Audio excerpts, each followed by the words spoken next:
salah satu program unggulan kita adalah kita mau kasih makan siang dan susu kepada semua anak Indonesia. Semua anak Indonesia.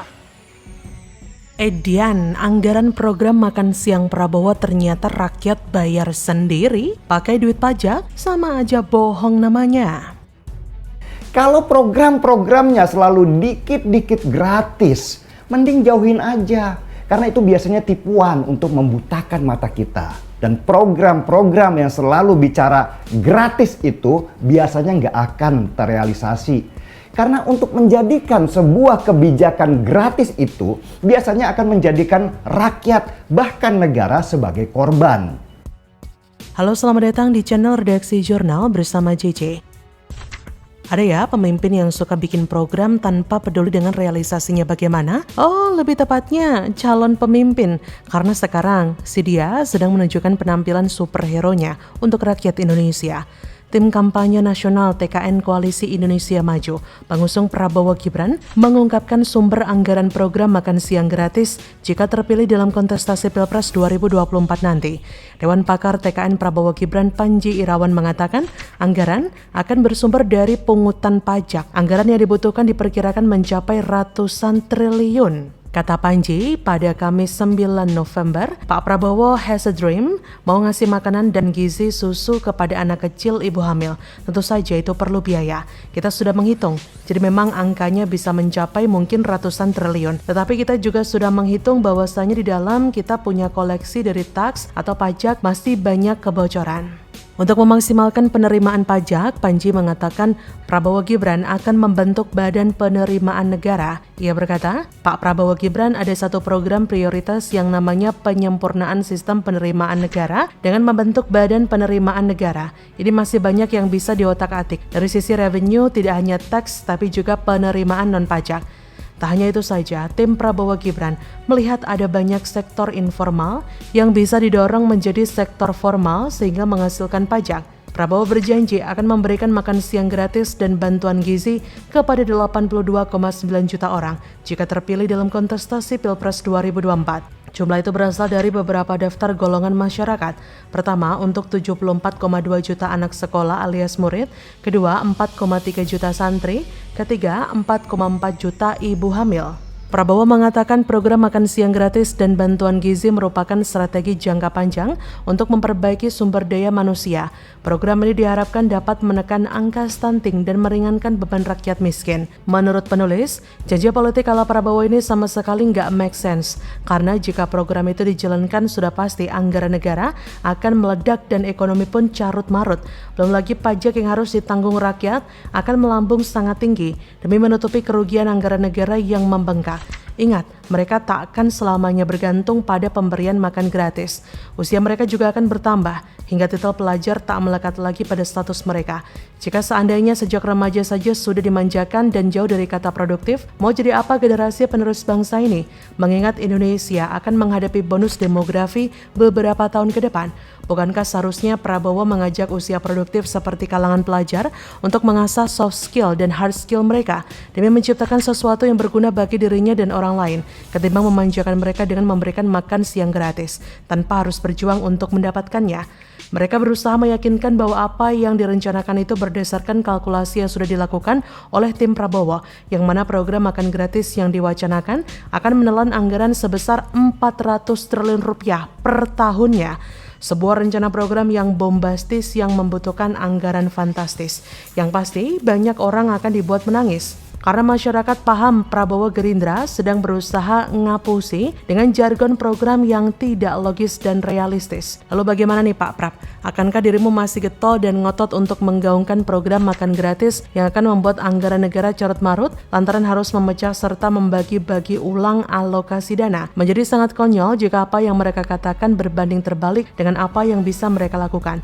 Jika ketika menjabat sebagai menteri saja mereka sudah tidak bisa menjalankan amanah sesuai dengan apa yang sudah digariskan. Bahkan salah satu dari kontestan adalah menteri pecatan. Yang jelas bangsa ini membutuhkan pemimpin yang memiliki pemikiran dan pandangan futuristik, bukan pemimpin yang memiliki tabiat licik. Bagaimana menurut Anda?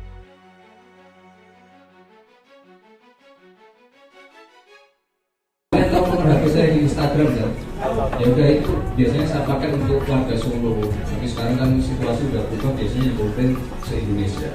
Gibran kapok cantumkan nomor WA di medsos, seluruh rakyat malah serang seperti ini, langsung kena mental.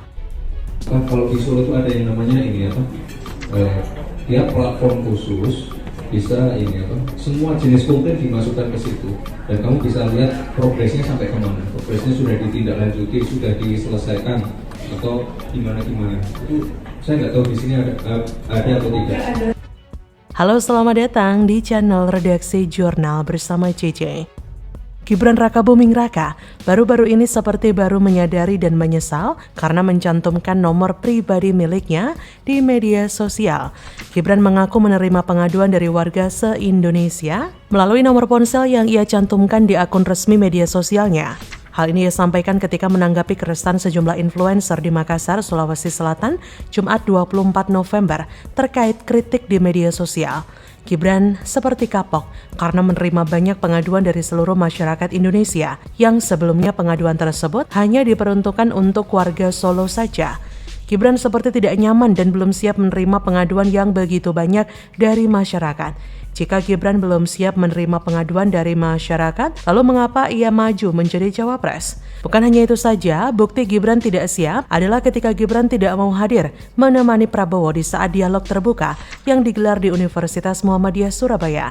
Bahkan, Sekum PP Muhammadiyah Abdul Mukti menyayangkan Gibran tak bisa menghadiri dialog terbuka di UM Surabaya. Meski demikian, ia memaklumi dengan padatnya agenda putra pertama Presiden Joko Widodo. Gibran memang tidak pantas jadi cawapres. Bahkan dalam survei Carta Politika menyebutkan hampir separuh responden atau 48,9% responden menganggap Gibran tidak pantas menjadi cawapres di Pilpres 2024. Yunarto Wijaya, pemilik Carta Politika, menuturkan dari mereka yang menganggap Gibran tidak pantas menjadi cawapres, mayoritas atau 55,4% diantaranya menilai Gibran masih terlalu muda dan belum punya pengalaman yang berarti menjadi pejabat publik. Ibarat penerimaan murid baru sistem zonasi, NEM atau nilai Eptanas murni buruk Gibran tidak diperhitungkan karena yang penting dekat atau anak presiden. Maksudnya banyak yang mau milih. Padahal bagi mereka yang memiliki akal sehat, Gibran masih mentah sebagai pejabat publik. Pendekatan personalnya tidak bagus, kaku dan tidak ramah pada rakyat. Tetapi giliran ketemu pejabat senior, cara bersalaman dia nunduk-nunduk tubuh dibanting ke bawah, bagaikan burung puter manggung saat ketemu jodoh. Gibran sendiri juga sudah mengaku kalau ilmunya belum cukup untuk maju di Pilpres 2024. Ini kurang lebih sama dengan apa yang dikatakan Ahok. Ahok menyebut Gibran belum teruji dan berpengalaman. Jadi wali kota saja baru 2 atau 3 tahun, kalau belum punya pengalaman nanti nggak ngerti dan nggak boleh sekedar coba-coba saja. Bahkan ketika sudah ada putusan MK yang memungkinkan Gibran untuk maju cawapres. Ketika ditanya oleh media, Gibran masih menegaskan bahwa dia ini masih jadi kader PDIP. Padahal sudah beredar kabar jika Gibran akan digolkarkan. Dan yang membocorkan ini adalah salah satu petinggi partai Golkar. Tapi di antara semua berita itu ada satu pernyataan Gibran yang saya rasa sangat mencerminkan semacam kesombongan. Yaitu ketika Gibran ditemui awak media. Gibran menyatakan bahwa dia tidak pernah menawarkan diri untuk jadi cawapres. Namun orang lain yang mengejar dirinya. Saya membaca ada kepongahan dalam pernyataannya itu. Artinya walaupun Gibran merasa belum cukup ilmu, tapi orang-orang lain merasa dia sudah cukup untuk maju menjadi cawapres.